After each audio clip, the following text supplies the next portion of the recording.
spiritual science and pedagogy. I consider it a particular honor to be able to speak to you about the relationship of my work in spiritual science to your pedagogical work. You will allow me to make two introductory remarks. The first is that I will, of course, need to clothe my thoughts in apparently theoretical words and ideas, since to discuss points of view we need words. However, I expressly note that I do not speak theoretically. I would not even speak about today's topic if I did not direct a portion of my activity toward the practical, particularly concerning educational methods and their effectiveness.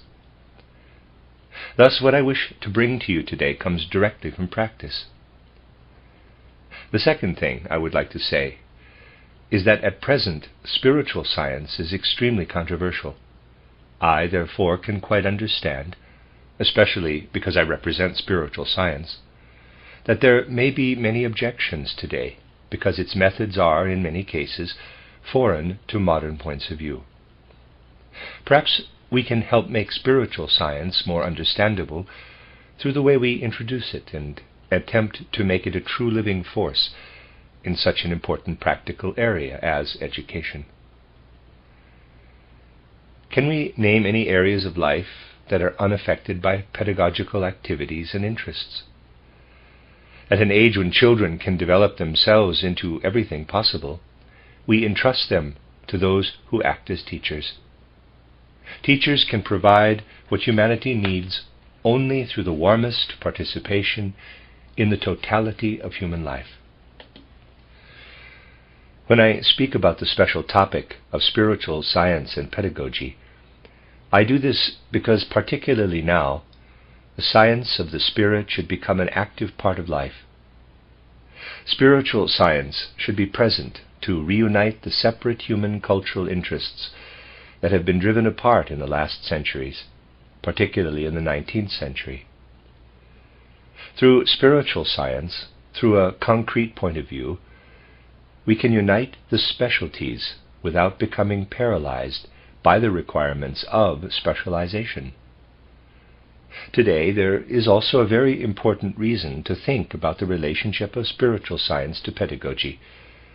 Education has influenced all human thinking and activity, including modern science and its great achievements. More than people know, the scientific way of thinking that has led to such glorious results in science has one influence over everything we do, particularly over what we do in education. Although I am unable to develop the foundations of spiritual science here, I wish to take note of one thing, namely the relationship of the scientific method to life. Think, for example, about the human eye, EYE, this marvel through which we experience the outside world in a particular realm of the senses. The eye, this marvelous organ, is constructed so as to see the world, and at the same time, I speak comparatively, always to forget itself in this seeing. In a sense, when we really want to investigate this instrument of external vision, we must completely reverse the standpoint of observation that modern science can only approximate. While seeing, we cannot at the same time look back at the essence of our eyes. We can use this picture to relate the scientific method to life. In modern times, we have carefully and conscientiously developed the scientific method so that it gives the different sciences an objective picture of the external world. In doing this, we have formed a basic mood of soul such that we forget the human self in the scientific observation of the world, such that we forget everything directly connected with human life. Thus it has come about that the more we develop in a modern scientific sense, the less we can use this science to see what is human. The desire of spiritual science to bring about that reversal of observation that again turns to human beings arises from an understanding of science that goes beyond the understanding conventional science has of itself. This reversal can only occur when people go through those stages of soul life that I have described in title How to Know Higher Worlds, and in an abbreviated form have indicated in the second part of title An Outline of Esoteric Science. These are the processes that really carry this life of the human soul beyond normal life and beyond the normal scientific world. To come to such a manner of looking at things, you must have what I would like to call intellectual modesty. In a recent public lecture here, I gave a picture of what is necessary. Suppose, for example, we observe a 5-year-old child. Suppose we put a book of Goethe's lyrical poetry in the hands of a 5-year-old child. This book of Goethe's poems contains a whole world. The child will take the book in hand and play around with it, but will not perceive anything that actually speaks to people from this volume. However, we can develop the child. That is, we can develop the soul powers sleeping in the child, so that in 10 or 12 years the child can really take from the volume what it contains. We need this attitude if we are to find our way to the science of the Spirit. We must be able to say to ourselves that even the most careful education of our intellect, of our methods of observation and experimentation, brings us only so far. From there on, we can take over our own development. From that stage on, we can develop the previously sleeping forces ourselves. Then we will become aware that previously we stood in the same relationship to the external nature of our spirit-soul being, particularly the essence of our humanity, as the 5-year-old child to the volume of Goethe's lyrical poetry. In essence and in principle, everything depends upon a decision for intellectual modesty, so that we can find our way to the science of the Spirit. We achieve the capacity to really observe ourselves, to observe the human being, when we practice specific thinking, feeling, and willing exercises developed to make thinking independent, to train the will, when we become increasingly independent from physical willing and thinking. If we can observe the human being, then we can also observe what is so extremely important, the developing human. Today there is certainly much talk about the Spirit, talk about independent thinking. The science of the Spirit cannot agree with this talk for a simple reason. Spiritual science develops inner spiritual techniques to grasp and understand concrete spirituality, not the spirit about which people speak nebulously as forming the basis of things and people. Spiritual science must go into detail concerning the essence of the human being. Today we want to speak about the essence of the developing human. I would say that people speak quite abstractly about human individuality and its development. However, they are quite correctly conscious that the teacher especially needs to take the development of this human individuality into account. I only wish to point out that insightful teachers are very clear about how little our modern science of education is able to identify the orderly stages of human development. I would like to give you 2 examples. The oft-mentioned Viennese educator Theodor Vogt represented the Reformed Herbartian school of thought. He said that we are not advanced enough in our understanding of human history to derive a view of child development from human historical development in the same way biologists derive the individual human embryonic development from the development of the species. The pedagogue Rhine repeated this point of view. It culminates in accepting that today we do not have research methods of any sort that could identify the basis of human development.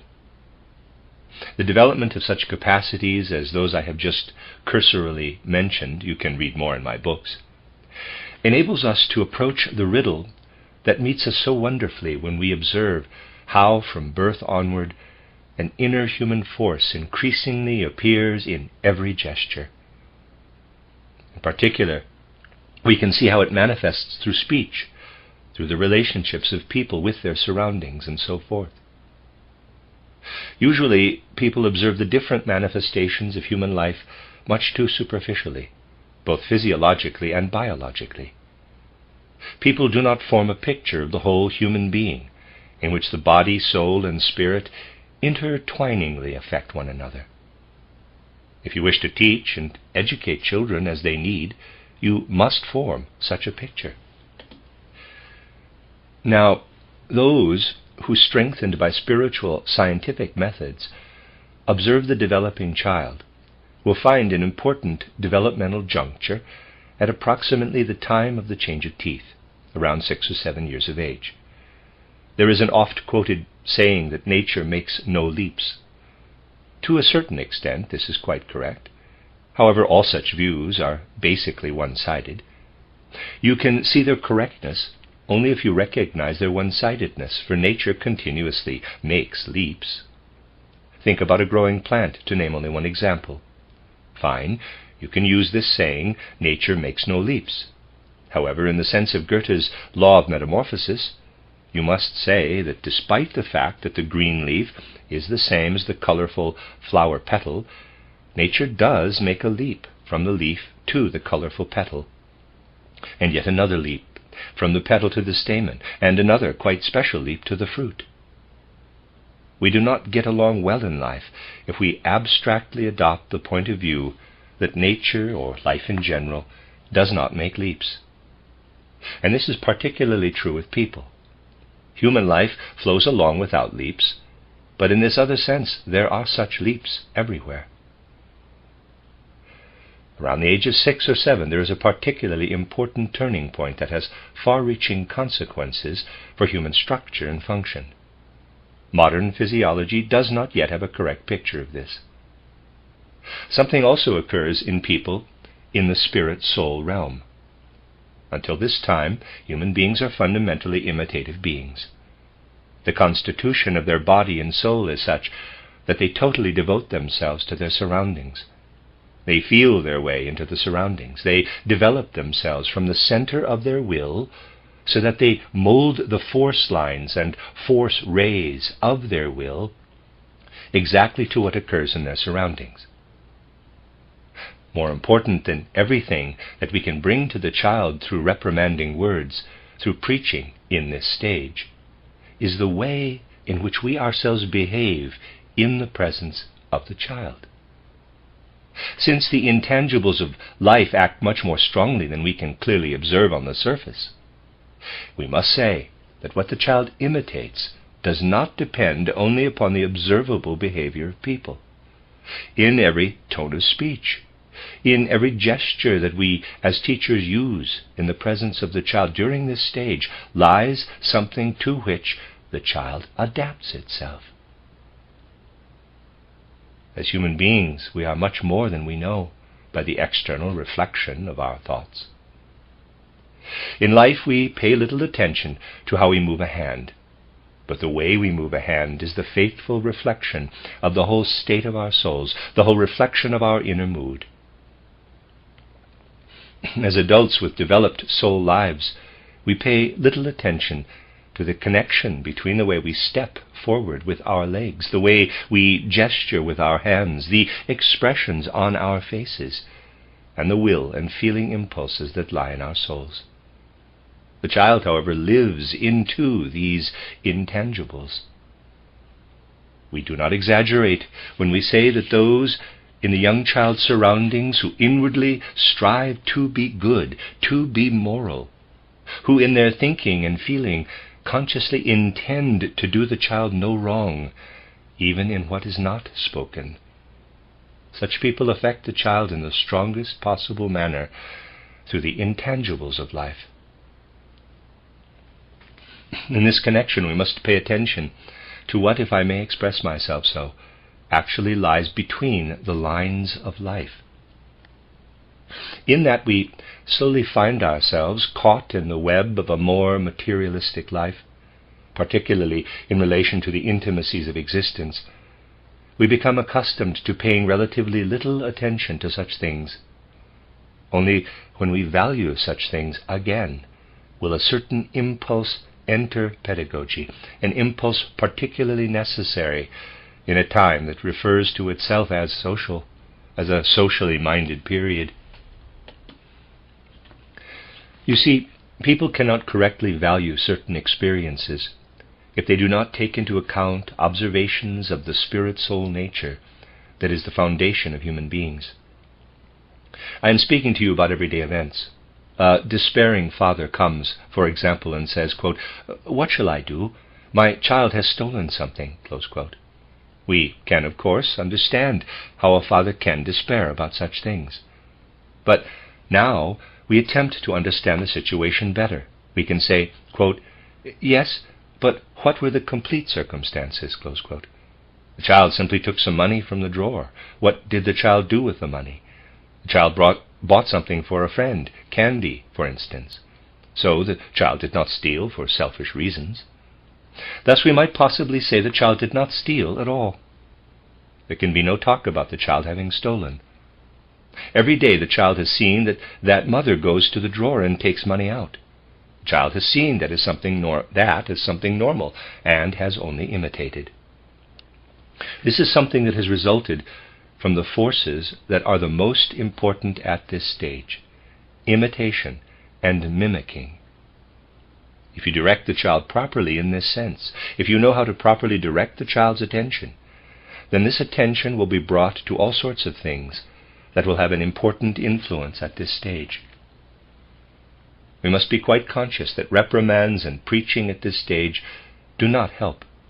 Only what affects the will can help. This human characteristic exists until the moment when the remarkable physiological conclusion of childhood occurs, when, in quotes, hardening makes its final push, and the permanent teeth crystallize out of the human organism. It is extremely interesting to use spiritual scientific methods to look at what lies at the basis of the developing organism, what forms the conclusion, the change of teeth. However, it is more important to follow what I have just described, the parallel spirit-soul development that arises completely from imitation. Around the age of 7, a clear change in the spirit-soul constitution of the child begins. We could say that at this age the capacity to react to something quite differently than before emerges.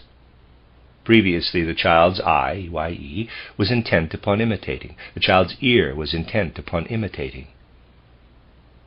Now the child begins to concentrate upon what adults radiate as opinion, as points of view. The child transforms its desire to imitate into devotion to authority. I know how unpleasant it is for many modern people when we make authority an important factor in education. However, if we wish to represent the facts openly and seriously, programs and slogans cannot direct us. Only empirical facts, only experience can be our guides. We need to see what it means when children have been guided by a teacher they can look up to, because this teacher is a natural authority for them. That the developing human can take something into its thoughts, can live into something, because the respected adult has these thoughts and feelings, because there is a growing together between the developing being and the adult being, is of great importance in the development of the child. You can know what it means for the whole later life of the child only when you, I want to say this explicitly, have had the luck of having been able to devote yourself to a natural authority in the time between the transformation at around 6 or 7 years of age and the last great transformation around the time of puberty at about 14 or 15 years of age.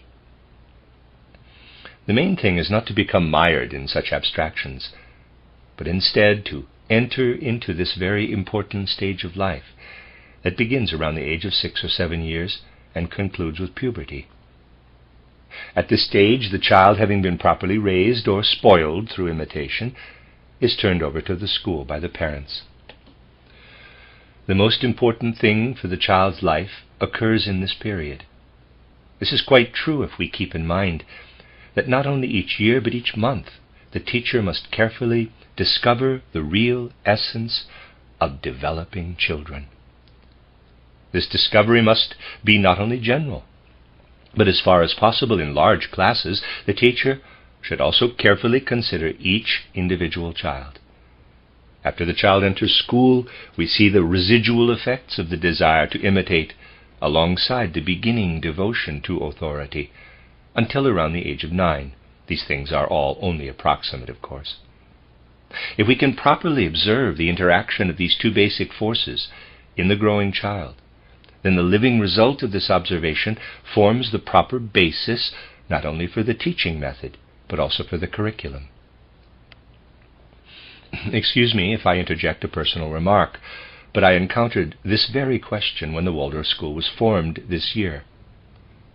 Through the understanding accommodation of our friend Emil Molt and the Waldorf Astoria firm in Stuttgart, we were able to bring a complete, unified elementary school to life. We were able to bring to life a school that in its teaching methods and in the ordering of its curriculum is to result entirely from what the science of the Spirit can say about education. In September of this year, it was my pleasure to hold a seminar for the faculty I assembled for this school. All of these questions came to me in a form very fitting to our times. What I want to talk to you about now is essentially an extract of everything given to the faculty during the seminar. These teachers are to guide this truly unified elementary school according to the needs of spiritual science and contemporary society. Footnote, translators note, the needs of society are to be understood as both the requirements of the Department of Education and the inherent needs of a more humanly formed social organization. End of footnote. We concerned ourselves not only with teaching methods, but particularly with creating the curriculum and teaching goals about a living observation of growing children. If we look at the growing child, we will find that after the age of 6 or 7, much still comes from that particular kind of will that alone makes the child's desire to imitate possible to the degree I described previously. It is the will that forms the basis of this desire to imitate, not the intellect. In principle, the intellect develops from the will much later. That intimate bond between one human being, the adult teacher, and another human being, the growing child, is expressed in a relationship between will and will. Thus, we can best reach the child in these first elementary school years when we are able to properly affect the will. How can we best affect the will? We cannot affect the will if during these years we emphasize outer appearances too strongly, if we turn the child's attention too strongly to material life. It turns out that we come particularly close to the will if in these first years we allow education to be permeated by a certain aesthetic artistry. We can really begin from this aesthetic artistry. We cannot, for example, begin with that teaching of reading and writing that does not arise from the proper connection between what we teach and the powers that come from the core of the child's soul. The letters and characters used in reading and writing consist of something quite removed from life. You need only look back at earlier characters, not those of primitive peoples, but, for example, those of the highly developed Egyptian culture, to see that writing was still quite artistically formed. In the course of time, this has been lost. Our characters have become conventions. On the other hand, we can go back to the direct primary relationship that people once had to what has become writing. In other words, instead of giving abstract instruction in writing, we can begin to teach writing through drawing. We should not, however, teach through just any drawings, but through the real artistic feeling in people that we can later transform into artistically formed abstract characters for the growing child. Thus you would begin with a kind of written drawing or drawn writing, and extend that by bringing the child true elements of the visual arts of painting and sculpture. Psychologists, who are generally concerned with the life of the soul, know that what we bring to the child in this way does not reach simply the head, it reaches the whole person. What is of an intellectual color, what we permeate only with intellect, and particularly with convention, like the normal letters of reading and writing, reaches only the head. If we surround the instruction of these things with an artistic element, then we reach the whole person.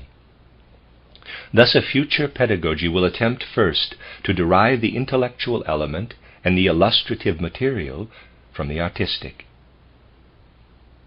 We can best take into account the interaction of the principles of authority and imitation if we approach the child artistically.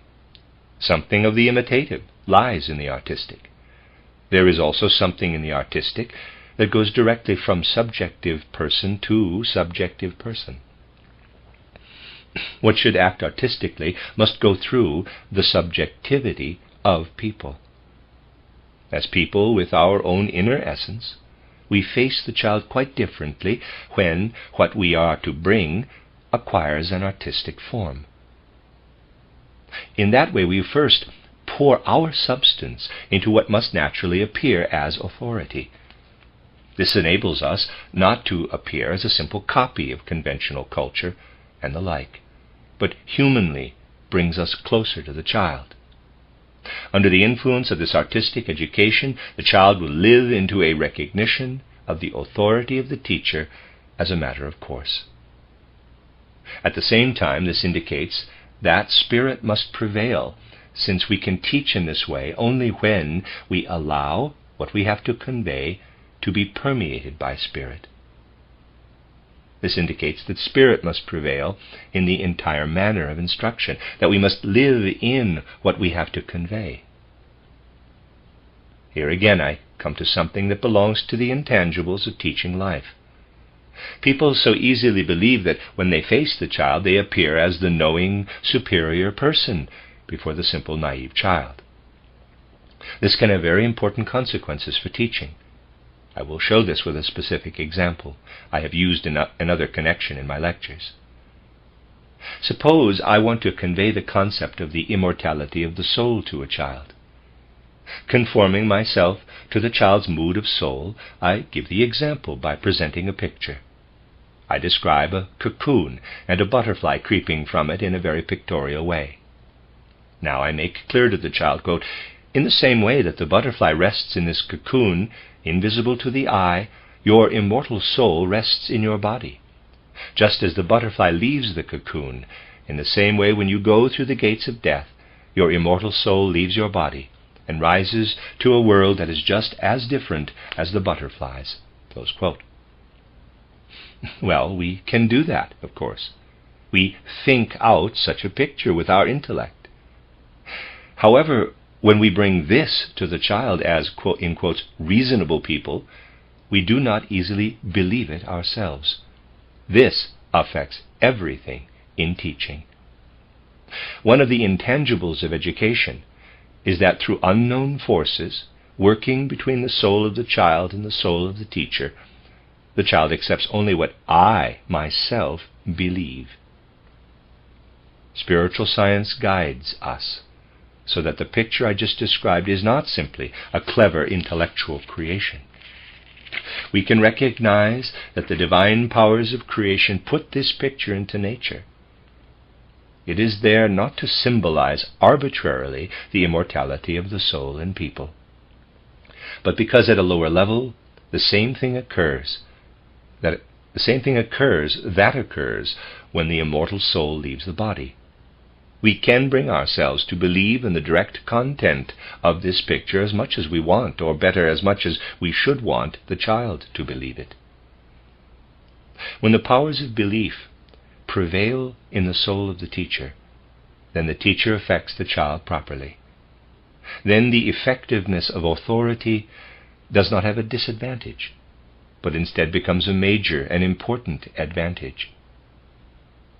When we mention such things, we must always note that human life is a whole. What we plant into the human life of a child often first appears after many, many years as a fitness for life or as a conviction in life. We take so little note of this because it emerges transformed. Let us assume we succeed in arousing a quite necessary feeling capacity in a child, namely the ability to honor. Let us assume we succeed in developing in the child a feeling for what we can honor as divine in the world, a feeling of awe. Those who have learned to see life's connections know that this feeling of awe later reappears transformed, metamorphosed. We need only recognize it again in its transformed appearance as an inner soul force that can affect other people in a healthy, in a blessed manner. Adults who have not learned to pray as children will not have the powers of soul that can convey to children or younger people a blessing in their reprimands or facial expressions. What we received as the effect of grace during childhood transforms itself through various, largely unnoticed phases. In the more mature stages of life, it becomes something that can give forth blessing. All kinds of forces transform themselves in this way. If we do not pay attention to these connections, if in the art of teaching we do not bring out the whole, wide, spiritually enlightened view of life, then education will not achieve what it should achieve. Namely, it will not be able to work with human developmental forces, but will work against them. When people have reached approximately 9 years of age, they enter a new stage that is not quite so clearly marked as the one around the age of 7 years. It is, however, still quite clear. The after effects of the desire to imitate slowly subside, and something occurs in the growing child that, if we want to see it, can be quite closely observed. Children enter into a specific relationship to their own I, capital. Of course, what we could call the soul relationship to the I occurs much earlier. It occurs in each person's life at the earliest moment he or she can remember. This is approximately the time when the child goes from saying, Johnny wants this, Mary wants this, to saying, I want this. Later, people remember back to this moment. Earlier events normally completely disappear from memory. This is when the ensouled I enters the human being. However, it is not completely entered spiritually. We see what enters the human soul constitution spiritually as the experiencing of the I that occurs in the child approximately between 9 and 10 years of age. People who are observers of the soul have at times mentioned this important moment in human life. Jean-Paul once so beautifully said that he could remember it quite exactly. As a young boy, he was standing before a barn in the courtyard of his parents' home. So clearly could he recall it. There the consciousness of his I awoke in him. He would never forget, so he told, how he looked through the veil at the Holy of Holies of the human soul. Such a change occurs around the age of 9, in one case clearly, in another case less clearly. This moment is extremely important for the teacher. If you have previously been able to arouse in the growing child feelings tending in those directions of the will called religious or moral that you can bring forth through all your teaching, then you need only be a good observer of children to allow your authority to be effective when this stage appears.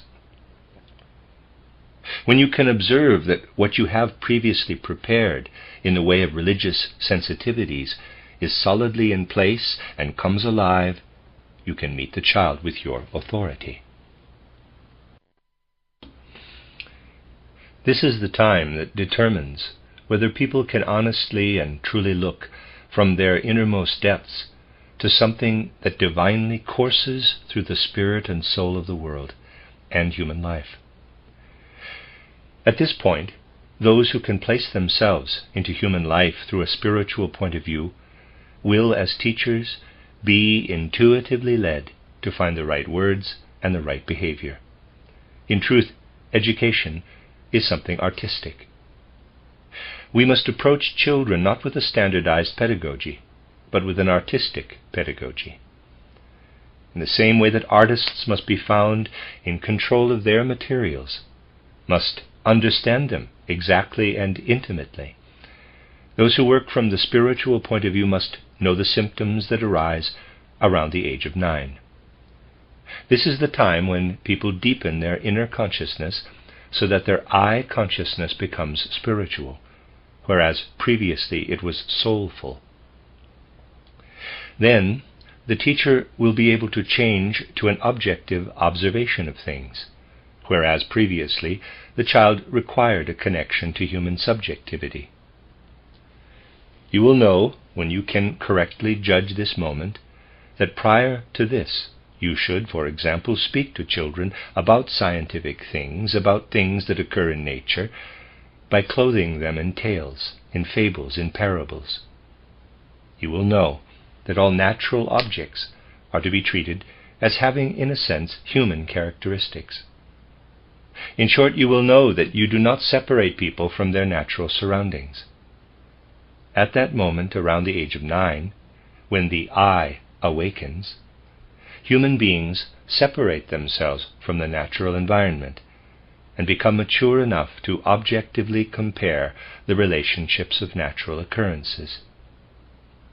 Thus, we should not begin to objectively describe nature before this moment in the child's life. It is more important that we develop a sense, a spiritual instinct for this important change. Another such change occurs around 11 or 12 years of age. While the child is still completely under the influence of authority, something begins to shine into life that is fully formed only after sexual maturity.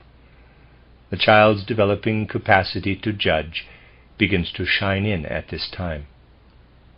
Thus, as teachers, we work so that we appeal to the child's capacity for judgment, and we allow the principle of authority to recede into the background. After about 12 years of age, the child's developing capacity for judgment already plays a role. If we correctly see the changing conditions of the child's soul constitution, then we can also see that the child develops new interests. The child previously had the greatest interest, for example, in what we, of course in a manner understandable to a child, brought in describing natural sciences. Only after this change, around 11 or 12 years of age, does this interest, I understand exactly the importance of what I say, develop into a true possibility of understanding physical phenomena, of understanding even the simplest physical concepts. There can be no real pedagogical art without the observation of these basic underlying rhythms of human life. This art of education requires that we fit it exactly to what develops in a human being. We should derive what we call the curriculum and educational goals from that. What we teach and how we teach should flow from an understanding of human beings. However, we cannot gain this understanding of human beings if we are not able to turn our view of the world to seeing the spiritual that forms the basis of sensible facts. Then it will become clear to us that the intangibles that I have already mentioned really play a role, particularly in the pedagogical art. Today, where our pedagogical art has developed more from the underlying scientific point of view, we place much value upon so-called visual aids. This is the case, although we are seldom conscious of it. I would ask you not to understand the things I say as though I want to be polemic, as though I want to preach or derogatorily criticize. This is not at all the case. I only wish to to characterize the role that the science of the spirit can have in the formation of a pedagogical art. That we emphasize visual aids beyond their bounds is only a result of the common way of thinking that has developed from a scientific point of view, from scientific methods. However, I will say this expressly, regardless of how justified it is to present illustrative materials at the proper time and with the proper subjects, it is just as important to ask if everything we should convey to the child can be conveyed by demonstration. We must ask if there are no other ways in which we can bring things from the soul of the teacher to the soul of the child. We must certainly mention that there are other ways. I have in fact mentioned the all-encompassing principle of authority that is active from the change of teeth until puberty. The child accepts the teacher's opinion and feeling because they live in the teacher. There must be something in the way the teacher meets the child that acts as an intangible. There must be something that really flows from an all-encompassing understanding of life and from the interest in an all-encompassing understanding of life. I have characterized it by saying that what we impart to children often reveals itself in a metamorphosed form only in the adult, or even in old age. For example, there is one thing people often do not observe because it goes beyond the boundaries of visual aids. You can reduce what you visually present the child down to the level the child can comprehend. You can reduce it to only what the child can comprehend, or at least what you believe the child can comprehend. Those who carry this to an extreme do not notice an important rule of life, namely that it is a source of power and strength in life if you can reach a point, for example at the age of 35, when you say to yourself that, as a child, you learned something once from your teacher, from the person who educated you. You took it into your memory and you remembered it. Why did you remember it? Because you loved the teacher as an authority, because the essence of the teacher so stood before you that it was clear to you, when that teacher truly believed something, you must learn it. This is something you did instinctively. Now you have realized something, now that you are mature. You understand it in the way I have described it. Quote, I learned something that I learned because of a love for an authority. Now the strength of maturity arises through which I can recall it again, and I can recognize it in a new sense. Only now do I understand it. Close quote. Those who laugh at such a source of strength have no interest in real human life. They do not know that human life is a unity, that everything is connected. Thus they cannot value what it means to go beyond normal visual aids, which are completely justifiable within their boundaries. Such people cannot value the need for their teaching to sink deeply into the child's soul, so that at each new level of maturity it will always return. Why do we meet so many inwardly broken people these days? Why do our hearts bleed when we look at the broad areas in need of such tremendous undertakings, while people nonetheless wander around aimlessly? Because no one has attended to developing in growing children those capacities that later in life become a pillar of strength to enable them really to enter into life. These are the things that we must thoroughly consider when we change from simple conventional pedagogical science to a true art of education. In order for pedagogy to be general for humanity, teachers must practice it as an individual and personal art. We must have insight into certain inner connections if we want to understand clearly what people often say instinctively, but without clear understanding. Today, with some justification, people demand that we should not only educate the intellect. They say it is not so important that growing children receive knowledge or understanding. What is important is that they become industrious people, that the element of will be formed, that real dexterity be developed, and so forth. Certainly, such demands are quite justifiable. What we need to realize, though, is that we cannot meet such demands with general pedagogical phrases or standards. We can only meet them when we really enter into the concrete details of human developmental stages. We must know that it is the artistic, aesthetic factor that fires the will. And we must be able to bring this artistic, aesthetic factor to the will. We must not simply seek an external gateway to the will. That is what we should seek if we sought out people only through physiology and biology. That is what we would seek if we were not to seek them through the spiritual element that expresses itself in their being and expresses itself distinctly, particularly in childhood. There is much to be ensouled, to be spiritualized. In our Waldorf school in Stuttgart, we have attempted, for the first time, to create something from what is usually based only upon the physiological, at least in its inner strength and its methods. Namely, we have attempted to transform gymnastics into the art of Eurythmy. Almost every Saturday and Sunday in Dornach you can see a Eurythmy performance. Eurythmy is an art form in which we use the human organism, with its possibilities for inner movement, as an instrument.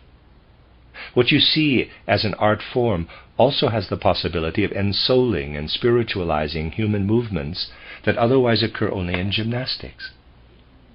Thus, people not only do what may affect this or that muscle, they also do what naturally flows from this or that feeling of the soul into the movement of the muscles, into the movement of the limbs. Because it is based upon a spiritual, scientific vitalization of life, we are convinced Eurythmy will be significant for both pedagogy and healing.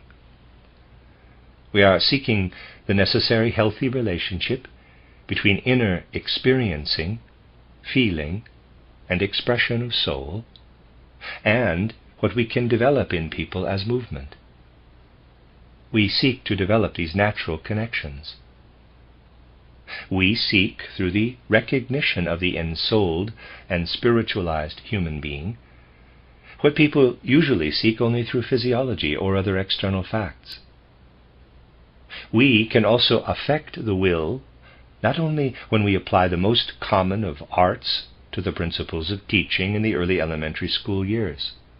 We can, equally, affect the will in a very special way when we allow soul spirituality to permeate something also thought to cultivate the will, namely gymnastics. However, we must recognize soul spirituality in its concrete possibility of effectiveness, in its concrete form. Thus we must recognize the connections between two capacities of the human soul. Modern psychology cannot see this, because it is not permeated by spiritual science.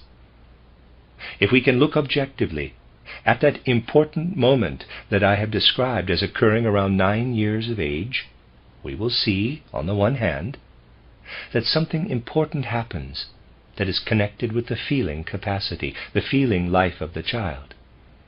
People look inwardly. Quite different feeling nuances occur.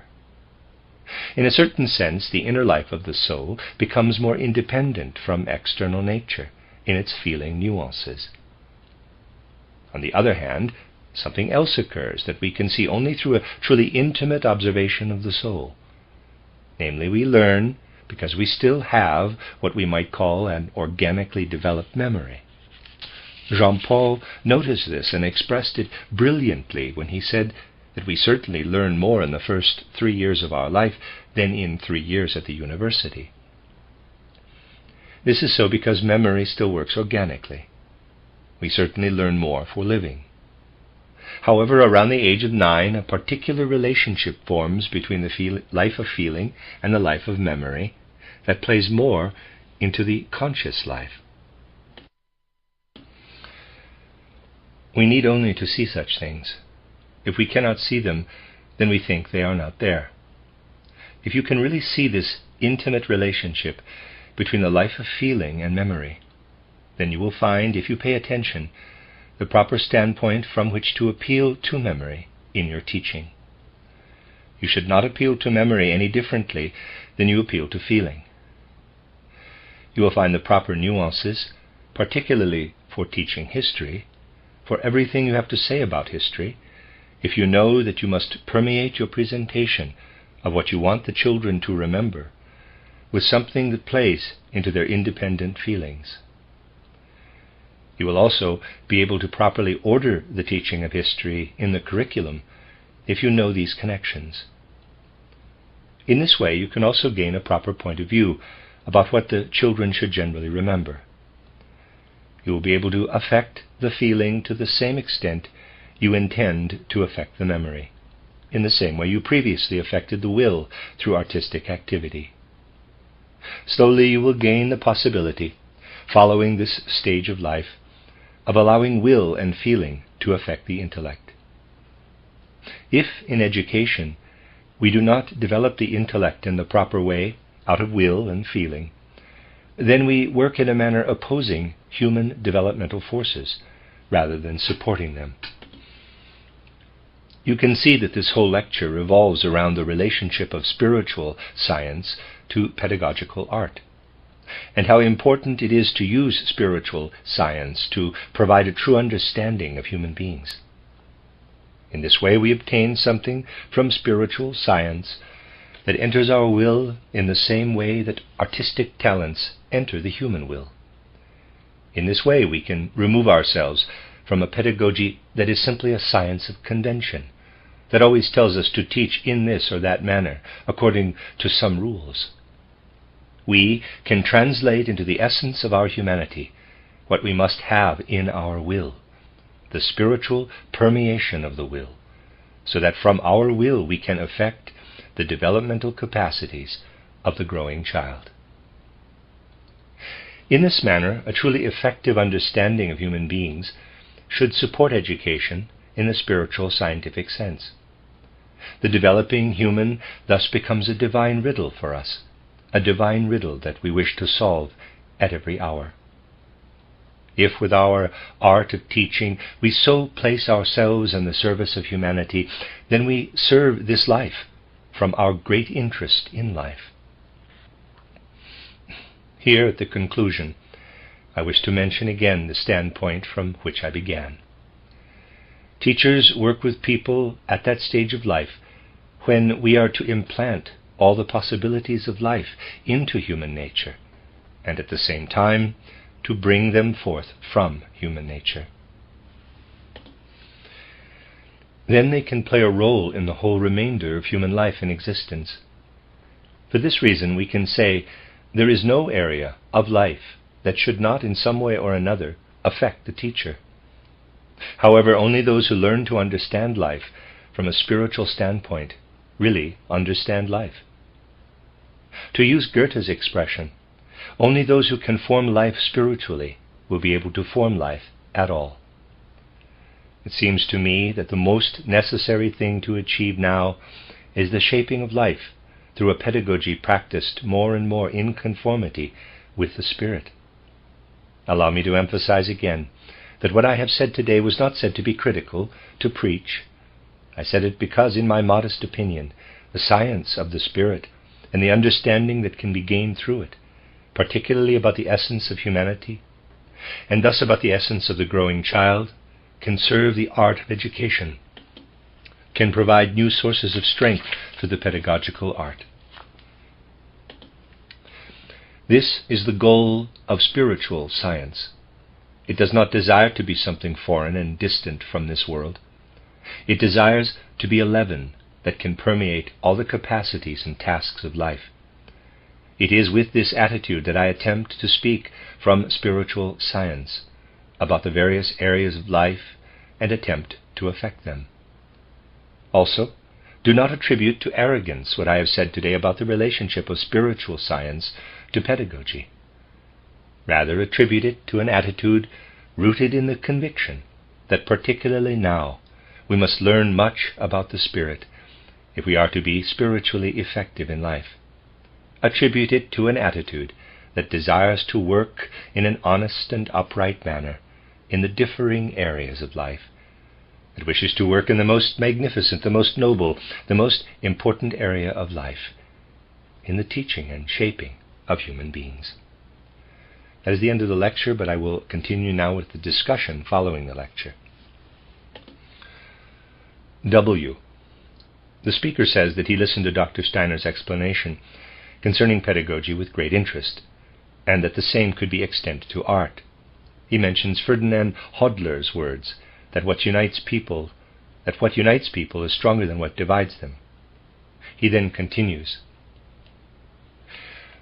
what unites us all is just that spirituality of which Dr. Steiner has spoken. Modern art also seeks this spirituality again, and will find it in spite of all opposition. I would like to mention something else. We can follow the development of children through their pictures. We often see pictures that children have painted. These pictures tell us something if we can understand them. I will relate an experience that I, as an art teacher, have had in teaching. I had a class draw pictures of witches.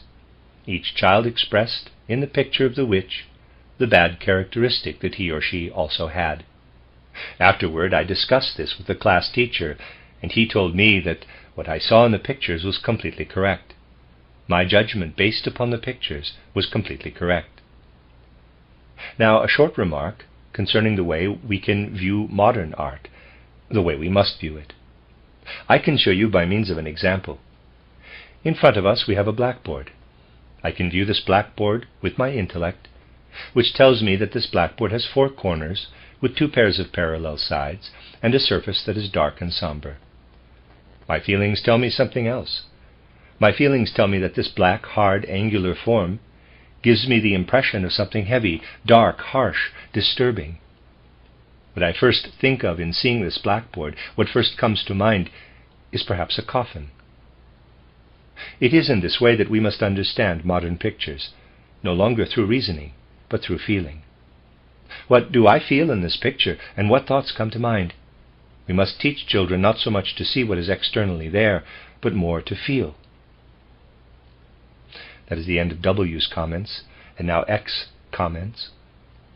I find myself speaking now due to an inner need. In particular, I wish to express my heartfelt thanks to the lecturer for his beautiful words, and for the pictures, ideas, and thoughts that he unrolled before our eyes. His words have affected me extremely positively, because they come from ideas with which I have concerned myself time and again for many years. I did not know what spiritual science meant. Now I see quite clearly that a close connection exists between spiritual science and pedagogy. This is now my complete conviction. His words have also quite positively affected me, since he demonstrated a certain development through the complete presentation, the development we see in the Herbart Ziller school, to which the lecturer also made reference. The lecturer also referred to certain stages of development in children, and this causes me to make a short remark. He has described stages in such a way that I am convinced such stages really exist. We find that Herbart also defined such stages. Already in 1804, Herbart showed, in a very interesting work concerning aesthetic form in education, what should be, what must be really important in education. From this he created the theory of stages, which Ziller carried further.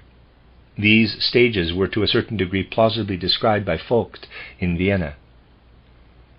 However, reading about all these stages had still not convinced me of their reality, of their existence, as the lecturer, Dr. Steiner, did in speaking today. For that I wish to express particular thanks. Now, one thing more. You have certainly felt that everything depends upon one thing, upon something that surely must lie heavily upon our souls, including my own. Everything depends upon the personality of the teacher. This comes out quite clearly throughout the whole lecture, with warmth, depth, and responsibility. Time and again it made me particularly happy that Dr. Steiner emphasized this with complete insight and certainty. Thus he has also shown us what a great task and responsibility we have if we wish to continue in our profession as teachers. I am generally in complete agreement with all the pictures of life he has presented. You have spoken from what I myself have experienced, thought, and felt for decades. I wish to again express my most heartfelt thanks to the lecturer for his remarks. The end of X's comments. Why comments? The first speaker has already expressed to a large extent what I wanted to say about how we should live into the child through art. Now I would like to say something somewhat critical. Dr. Steiner said that we should replace gymnastics as we now have it in the school with Eurythmy. I have seen some of the Eurythmy performances and understand their intent. However, I do not believe that we may use Eurythmy alone in the school. What does Eurythmy develop? I think that all these dancing movements ignore the human upper body, the formation of muscles. However, it is precisely this that is important to working people, and most of our elementary school students will become working people. Through Eurythmy we will produce undeveloped, weak muscles, weak chest muscles, weak back muscles. The leg muscles will be strongly developed, but not those of the upper arms. They will be undeveloped and weak. We see just this weakness already today in so-called girls' gymnastics, where the tendency is already to lay too much value upon dancing. Where the strength of the upper arms is demanded, these muscles fail. These girls cannot even do the simplest exercises requiring support of the arms. However, this is much less important to girls than it is to boys in their later work. If we take Eurythmy and leave aside physiological gymnastics, the parallel bars, the high bar, rope climbing, then I fear that the strength people need in their work may suffer. What I wish to say is that we can teach Eurythmy, and the children will receive an aesthetic training, but it should not be Eurythmy alone. What pleased me at the performances in Dornach was the beautiful play of lines, the harmony of the movements, the artistic, the aesthetic. However, I would doubt that these Eurythmy exercises can really play a part in making the body suitable for working. I would like to hear a further explanation if Dr. Steiner desires to have only Eurythmy exercise, if he desires to deny school gymnastics, based in physiological facts, its rightful place. If we were to deny those physical exercises based upon an understanding of the human body, let me read that again. If we were to deny those physical exercises based upon an understanding of the human body, their rightful place, then I would be unable to agree completely with the introduction of Eurythmy into the schools. The end of Y's comments. Dr. Steiner responds. I would first like to say a few words concerning the last point, so that misunderstandings do not arise. Perhaps I did not make this clear enough in the lecture, since I could only briefly discuss the subject. When we present Eurythmy in Dornach, we do this, of course, as an artistic activity. In that we emphasize just what you referred to as being pleasant.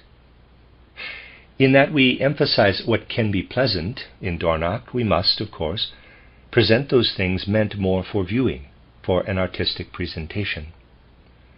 In the lecture, I wanted to indicate more that in viewing Eurythmy, people would recognize that what they normally think of as simply physiological, parenthesis, this is somewhat radically said since gymnastics is not thought of as only physiological, close parenthesis, what is primarily thought of as only physiological can be spiritualized and ensouled. If you include Eurythmy in the curriculum, when I introduce a Eurythmy performance, I normally mention that Eurythmy is only in its beginning stages. And if today it seems one-sided in that it particularly develops certain limbs, this will disappear when we develop Eurythmy further. I need to mention this so as not to leave the impression that I believe we should drop gymnastics. You see, in the Waldorf school in Stuttgart, we have a period of normal gymnastics and a period of Eurythmy, consisting of more than you see in an artistic presentation. Thus we take into account the requirements that you justifiably presented. What is important to me is that along with the physical, the physiological that forms the basis of gymnastics, we add the spirit and soul. so that both things are present. Just as people themselves consist of a totality in the interaction of body, soul, and spirit, what is truly the soul, recognizable for itself, also works in the movements that people carry out in gymnastics and such.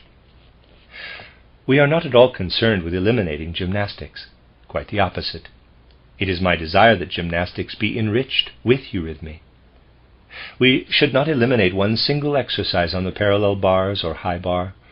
We should leave out nothing in gymnastics. However, what eurythmy attempts is that instead of asking how we can handle this or that muscle from the physiological point of view, the question becomes, how does a soul impulse work? In other words, alongside what already exists, we add something else. I do not at all wish to criticize what already exists, but rather to describe, briefly, what spiritual science fosters in the way of permeating things with spirit and soul. I agree with your objection, but it is my desire to show that bringing the soul element into gymnastics can originate from the science of the spirit. End of Dr. Steiner's comment. Z comments. Mr. Z describes how the principle that Dr. Steiner has developed would be extremely educational and fruitful for the school. And Z begins, if people were to consider how schools now handle things, they would have to say that this does not correspond to the stages described by Dr. Steiner. Goethe once said that children must go through the cultures of humanity to develop their feeling life. If we want to connect with these valuable words from Goethe and make them fruitful, we should have methods that are completely contrary to the ideas we have used for years. The second thing I would like to mention is that in drawing we always begin with lines and figures. If we look at the drawings of the cave dwellers, we must realize that they did not have any instruction in drawing at all. I think that we can learn a great deal for teaching drawing to our children from the first drawings and paintings of those primitive people. Regarding singing, we now begin with the scale, as if that was the natural basis for singing in school. However, if we study the history of music, we will immediately see that the scale is an abstraction, to which humanity has come only over many centuries. The primary thing in music is the triad, the chord in general. Thus our singing instruction should much more properly begin with chords and only later come to scales. For other subjects, such as geography and history, I think we should pay much more attention to how primitive people first obtained this, I dare not say science, this knowledge. We could then continue in the same way. For example, we could present geography beginning with interesting drawings of the trips of discovery to the New World, and so forth. Then the children would show much more interest, because we would have enlivened the subject, instead of presenting them with the finished results as is done today in the dry textbooks and through the dry instructions, obstructions. Footnote, translator's note, this is a wordplay in German, Leitfäden, Leidfäden, end of footnote. And end of Z's comments, and Dr. Steiner responds, it is now much too late for me to attempt to give any real concluding remarks. I am touched with a deep sense of satisfaction that what has come forth from the various speakers in the discussion was extremely interesting and fell very naturally into what I intended in the lecture.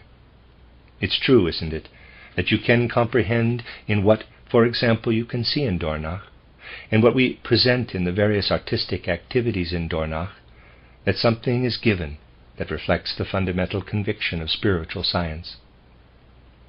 Now the gentleman who just spoke so beautifully about how we can educate for artistic feeling rather than mere viewing would see that spiritual science artistically attempts to do justice to such things. He would see that in Dornach we attempt to paint purely from color, so that people also feel the inner content of the color, of the colored surface, and that what occurs as a line results from the colored area. In this regard, what is substantial in spiritual science can work to enliven much of what it touches today. The remarks about the Herbartian pedagogy were extremely interesting to me. since in both a positive and negative sense we can learn much from Herbart. This is particularly true when we see that in the Herbartian psychology, in spite of a